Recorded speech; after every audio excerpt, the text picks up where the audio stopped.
Hello friends, வணக்கம். Welcome to Eva சமையல். எல்லோரும் நல்லா இருக்கீங்களா?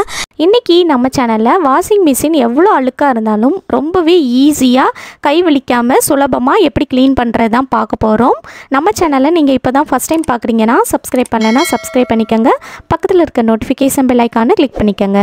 வாஷிங் மிஷின் க்ளீன் பண்ணுறதுக்கு நம்ம ஒரு லிக்யூட் ரெடி பண்ணிடலாம். அதுக்கு நான் ஒரு 4 எலுமிச்சப்பழம் எடுத்திருக்கேன். அதுக்கப்புறமா ஒரு பவுல் எடுத்துக்கோங்க. இந்த எலுமிச்சப்பழத்தை நான் பாதியாக கட் பண்ணி எடுத்திருக்கேன். இப்போ இதை நல்லா பிழிஞ்சு எடுத்து சேர்த்துக்கலாம். நீங்கள் எலுமிச்சை பழத்துக்கு பதிலாக வினிகர் கூட யூஸ் பண்ணிக்கலாம். இப்போ பாருங்கள், நான் லெமனை நல்லா பிழிஞ்சு எடுத்துட்டேன். இப்போ இதை நம்ம இன்னொரு பாத்திரத்தில் நல்லா வடிகட்டி எடுத்துக்கலாம்.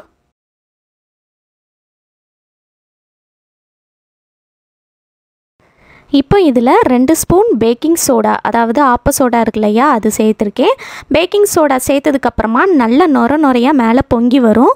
அதனால் இந்த மாதிரி அகலமான பாத்திரம் எடுத்துக்கிட்டிங்கன்னா அது வெளியே பொங்கி வேஸ்ட் ஆகாமல் இருக்கும்.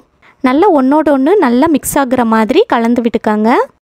அவ்வளோதான், வாஷிங் மிஷின் க்ளீன் பண்ணுறதுக்கு சூப்பர்பான லிக்யூட் ரெடி ஆயிடுச்சு. இந்த வாஷிங் மிஷின் பார்த்திங்கன்னா நான் க்ளீன் பண்ணி பல மாதம் ஆயிடுச்சு. அதனால் ரொம்ப அழுக்காக இருக்குது. இந்த மாதிரி எவ்வளோ அழுக்கு இருந்தாலும் நம்ம கையே வலிக்காமல் ரொம்பவே ஈஸியாக க்ளீன் பண்ணலாம். வாஷிங் மிஷின் க்ளீன் பண்ணுறதுக்கு முன்னாடி நம்ம கவனிக்க வேண்டிய விஷயம் என்னென்னா, கண்டிப்பாக ப்ளக் பாயிண்ட்டை கலத்தி எடுத்துருங்க. நமக்கு சேஃப்டி தான் ஃபஸ்ட்டு. இப்போது நம்ம ரெடி பண்ணி எடுத்த லிக்யூட் எடுத்துக்கலாம். இப்போ இதில் தொட்டு நம்ம க்ளீன் பண்ணுறதுக்கு இந்த மாதிரி ஒரு சாஃப்டான ஸ்க்ரப்பர் எடுத்திருக்கேன். ஸ்டீல் ஸ்க்ரப்பர் யூஸ் பண்ண வேணாம். அதை வச்சு நம்ம க்ளீன் பண்ணோன்னா ஸ்க்ராச்சஸ் விழுறதுக்கு வாய்ப்பு இருக்குது. அதனால் இந்த மாதிரி சாஃப்டான ஸ்க்ரப்பர் எடுத்துக்கோங்க. அல்லது நம்ம பாத்திரம் வளர்க்குறதுக்கு ஸ்பாஞ்ச் மாதிரி யூஸ் பண்ணுவோம் இல்லையா, அந்த மாதிரி உங்கள் வீட்டில் இருந்துச்சுன்னா அதை வச்சு கூட க்ளீன் பண்ணிக்கலாம். அல்லது ஏதாவது ஒரு பனியன் கிளாத்தை வச்சு கூட க்ளீன் பண்ணிக்கலாம். இப்போது நான் என்ன பண்ணுறேன்னா, நம்ம ரெடி பண்ணி எடுத்த லிக்யூடில் இந்த ஸ்க்ரப்பரை வச்சு தொட்டு இந்த மாதிரி வாஷிங் மிஷினில் எங்கெல்லாம் அழுக்கு இருக்கோ அதிலெல்லாம் நல்லா தேய்ச்சி விட்டுறலாம். இந்த மாதிரி லைட்டாக தேய்ச்சிங்கனாலே அந்த அழுக்கு எல்லாமே ஈஸியாக ரிமூவ் ஆகி வந்துடும். பாருங்கள் எவ்வளோ ஈஸியாக ரிமூவ் ஆகி வருதுன்னு. பாருங்கள் எவ்வளோ அழுக்கு வந்திருக்குன்னு. இந்த மாதிரி நம்ம ரெடி பண்ணி எடுத்த லிக்யூடில் தொட்டு க்ளீன் பண்ணிக்கலாம். பாருங்கள் எவ்வளோ அழுக்கு வந்திருக்குன்னு. இந்த மாதிரி நிறைய அழுக்கு இருந்துச்சுன்னா தண்ணியில் லைட்டாக அந்த ஸ்க்ரப்பரை கழுவி எடுத்துகிட்டு அதுக்கப்புறமா நம்ம லிக்யூடில் தொட்டு க்ளீன் பண்ணிக்கலாம்.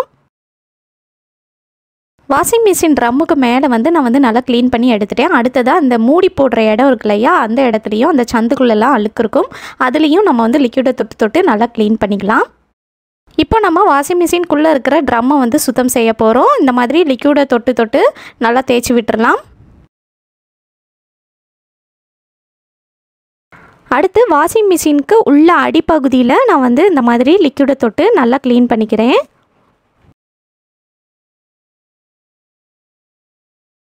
இப்போ வாஷிங் மிஷினுக்குள்ளே லிக்யூட் அல்லது பவுட்ரு போடுறதுக்கு இந்த மாதிரி ஒரு பாக்ஸ் இருக்கும் இல்லையா, அதை வெளியே எடுத்துடலாம்.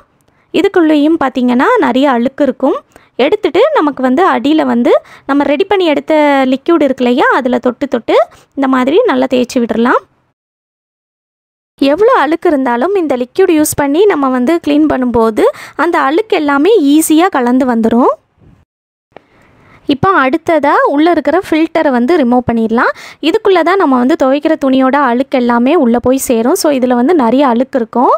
இதையும் துணி துவைக்கிற லிக்யூட் ஊற்றுற பாக்ஸும் நான் எப்படி க்ளீன் பண்ணுறதுன்னு வீடியோவோட லாஸ்ட்டில் சொல்கிறேன்.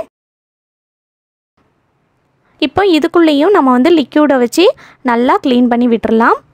பாருங்கள் அந்த அழுக்கெல்லாம் எவ்வளோ அழகாக ரிமூவ் ஆகி வருதுன்னு. இப்போ நம்ம வாஷிங் மிஷினோட உள்பகுதியில் நம்ம ரெடி பண்ணி எடுத்த லிக்யூடை வச்சு நல்லா க்ளீன் பண்ணி எடுத்தாச்சு. இப்போ அடுத்ததாக வாஷிங் மிஷின் வெளிப்பகுதியை நம்ம க்ளீன் பண்ணிக்கலாம். வாஷிங் மிஷினை மூடி போட்டுட்டு வாஷிங் மிஷின் வெளிப்பகுதியில் நான் நம்ம ரெடி பண்ணி எடுத்த லிக்யூட் எடுத்து இந்த மாதிரி நல்லா ஸ்க்ரப்பரை வச்சு தேய்ச்சி விட்டுறேன்.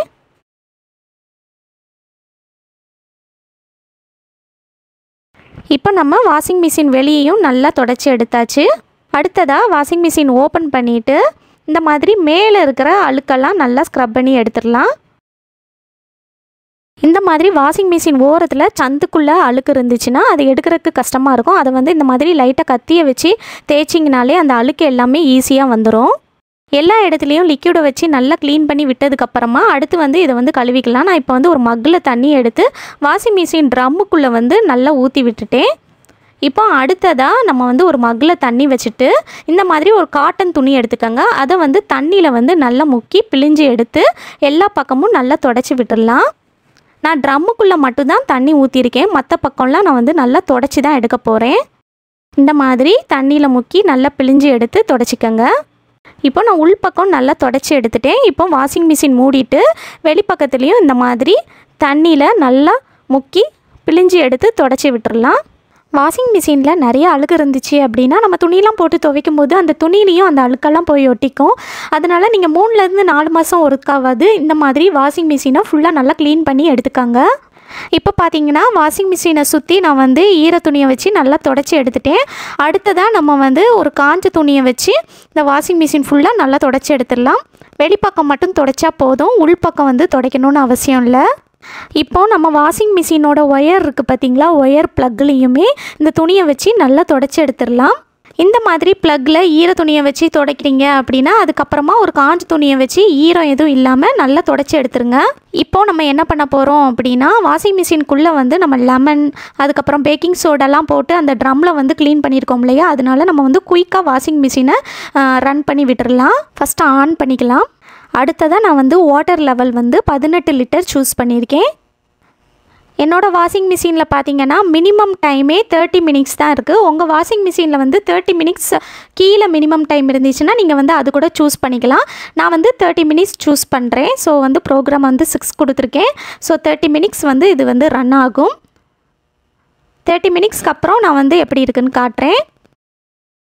இப்போது நான் வந்து ஒரு கடாயில் தண்ணி வச்சு சூடு பண்ணியிருக்கேன். தண்ணி வந்து ரொம்ப கொதிக்க இருக்கணும்னு அவசியம் இல்லை, கை பொறுக்கிற சூட்டில் இருந்தாலே போதும். தண்ணி நல்லா சூடானதும் ஸ்டவ் ஆஃப் பண்ணிவிட்டு இதில் 1.5 ஸ்பூன் அளவுக்கு துணி துவைக்கிற லிக்யூட் இருக்கு இல்லையா, அதுதான் சேர்த்துருக்கேன். துணி துவைக்கிற லிக்யூடுக்கு பதிலாக நீங்கள் துணி துவைக்கிற பவுடர் யூஸ் பண்ணுறீங்க அப்படின்னா நீங்கள் அது கூட சேர்த்துக்கலாம். சேர்த்துட்டு இது ஒருக்கா நல்லா மிக்ஸ் பண்ணி விட்டுடலாம். மிக்ஸ் பண்ணி விட்டதுக்கப்புறமா இதில் வந்து நம்ம வாஷிங் மிஷினில் இந்த துணி துவைக்கிற லிக்யூடெலாம் ஊற்றுறதுக்கு பாக்ஸ் இருக்கும் இல்லையா, அந்த பாக்ஸை வந்து இதில் ஆட் பண்ணியிருக்கேன். இது கூடவே வாஷிங் மிஷினில் நம்ம வந்து கலத்தி எடுத்து அந்த ஃபில்டரையும் ஆட் பண்ணிக்கலாம். போட்டுட்டு நம்ம வந்து இதை வந்து ஒரு 5 நிமிஷத்துக்கு அப்படியே விட்டுடலாம். இந்த ஃபில்டர் பேக்குக்குள்ளே நிறைய அழுக்கு சேர்ந்துருக்கும். நம்ம இந்த மாதிரி செய்யும்போது பார்த்திங்கன்னா அந்த அழுக்கு வந்து பாதி அழுக்கு அதுவாக அந்த தண்ணியில் வந்து ரிமூவ் ஆகி வந்துடும். இப்போது 5 நிமிஷம் ஆயிடுச்சு பாருங்கள்.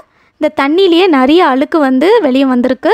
இந்த தண்ணியோட கலரே உங்களுக்கு பார்த்தீங்கன்னா தெரியும்னு நினைக்கிறேன் எவ்வளோ அழுக்காக இருக்குன்னு. இப்போ அடுத்ததாக நான் இந்த மாதிரி ஒரு கட்டிங் போர்டு எடுத்திருக்கேன். உங்கள் வீட்டில் இந்த ஃபில்டர் பண்ணுறது வந்து இந்த மாதிரி பேக் டைப்பில் இருந்துச்சு அப்படின்னா நீங்கள் இந்த மாதிரி க்ளீன் பண்ணுங்கள். ரொம்ப ஈஸியாக அந்த அழுக்கெலாம் ரிமூவ் ஆகி வந்துடும். நான் வந்து இதுக்கு வந்து ஒரு ஸ்க்ரப்பர் வச்சு இதுக்கு மேலே வந்து அழுக்கு இருக்கிற இடத்துலலாம் நல்லா தேய்ச்சி விடுறேன். ரொம்ப அழுத்தம் கொடுத்து தேய்க்கணும்னு அவசியம் இல்லை, நீங்கள் இந்த மாதிரி லைட்டாக தேய்ச்சிங்கனாலே அந்த அழுக்கு எல்லாமே வந்துடும். இதுலேயும் அந்த ஸ்க்ரப்பரை வச்சு உள்பக்கமும் வெளிப்பக்கமும் நல்லா தேய்ச்சி விட்டுட்டேன். இப்போது நம்ம வந்து ஃபில்டரும் இதையும் க்ளீன் பண்ணி எடுத்தாச்சு. அவ்வளோதான், நம்ம இதை வந்து க்ளீன் பண்ணி எடுத்தாச்சு. இப்போது 30 நிமிஷம் வாஷிங் மிஷின் வந்து ஓடி முடிஞ்சிடுச்சு. நம்ம க்ளீன் பண்ணி எடுத்ததை உள்ளே மாட்டிடலாம். ஃபஸ்ட்டு இந்த லிக்யூட் ஊற்றுற பாக்ஸை வந்து நான் வந்து மாட்டி வச்சிட்டேன். அதுக்கப்புறமா வந்து நம்ம வந்து ஃபில்டரை வந்து மாட்டி விட்டுறலாம். இப்போ பாருங்கள் ஃப்ரெண்ட்ஸ், நம்மளோட வாஷிங் மிஷின் எவ்வளோ பளிச்சுன்னு புத்தம் புதுசாக ஆயிடுச்சுன்னு.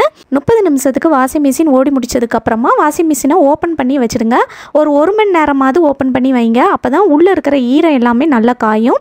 நல்லா ட்ரை ஆனதுக்கப்புறமா நீங்கள் வந்து துணி துவைக்கணுன்னா துவைச்சிக்கலாம். 3லேருந்து 4 மாதத்துக்கு ஒருக்காவது இந்த மாதிரி சுத்தம் செய்யுங்க. இந்த வீடியோ உங்களுக்கு ரொம்பவே யூஸ்ஃபுல்லாக இருக்கும்னு நினைக்கிறேன். பிடிச்சிருந்துச்சுன்னா லைக் பண்ணிக்கோங்க. உங்கள் ஃப்ரெண்ட்ஸ் கூடயும் ஃபேமிலி மெம்பர்ஸ் கூடயும் ஷேர் பண்ணிக்கோங்க. நம்ம சேனலில் நீங்கள் இப்போ தான் ஃபஸ்ட் டைம் பார்க்குறீங்கன்னா சப்ஸ்கிரைப் பண்ணலைன்னா சப்ஸ்கிரைப் பண்ணிவிட்டு பக்கத்தில் இருக்க நோட்டிஃபிகேஷன் பெல் ஐக்கானை கிளிக் பண்ணிக்கோங்க. தேங்க்யூ.